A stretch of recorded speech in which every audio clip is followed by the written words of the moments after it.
You have already learned about loops and conditions. In this lesson, you will see how to set up recovery scenarios.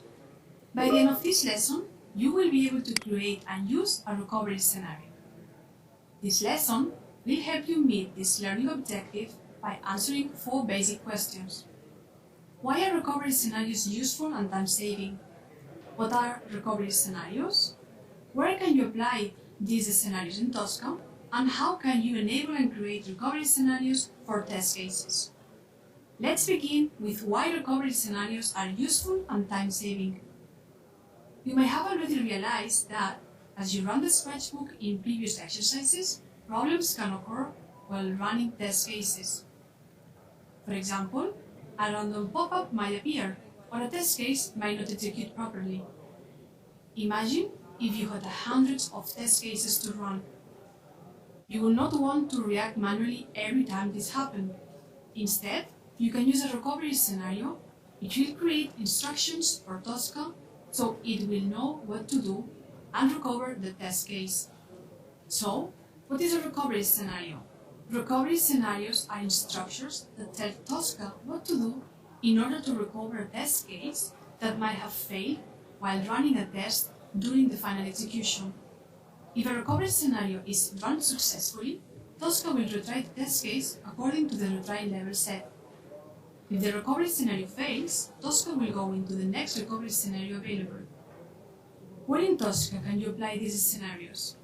Recovery scenarios can be added into a recovery scenario collection, which can be added anywhere within the test case section. The collection will affect any test case below it in your folder tree. The level in which you have added the recovery scenario can be seen in the value called retry level and can be specified on the property tab of the recovery scenario. This can be either test case, test step, or test step value level. This will tell Tosca, in the event of a problem, how far to go back to the reattempt running test case. Please note that recovery scenarios will only kick in when the test case is executed from execution list, not in the sketchbook. Now let's move to Tosca to learn how to enable and create recovery scenarios for test cases. Before you get started, you will need to make sure that the recovery settings are enabled. To do this, navigate to Project, Settings, T-Box, Recovery.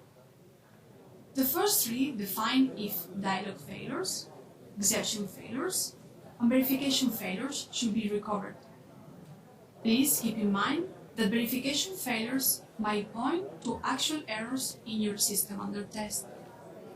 The last 3 define how often specific recoveries should be tried according to the set retry level.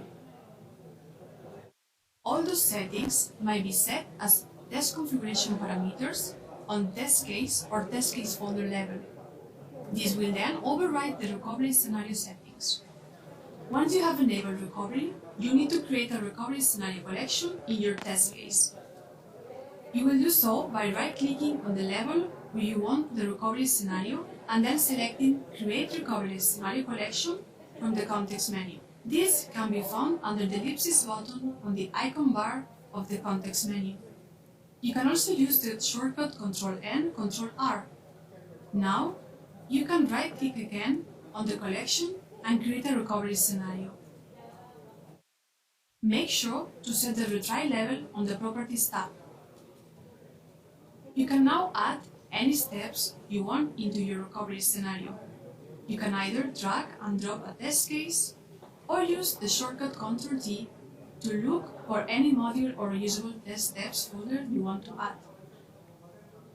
Recovery scenarios can be filled with any test steps you would like, but ideally you use them to get your SUT back to a state in which it can complete the test case. For example, if you try to run your early test case examples while still logged in to the demo web shop, you will know that it fails because the first step is to log in, and Tosca can find the login button.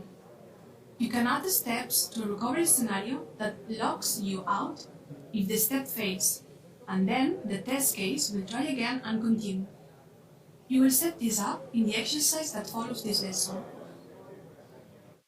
Looking at the log info in the execution entry shows that overall the test case passed, although when you look in detail, the first run thought failed.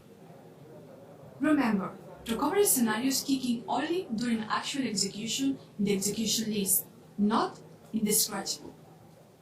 And this is how you can work with recovery scenarios in Tosca. You have reached the end of this lesson.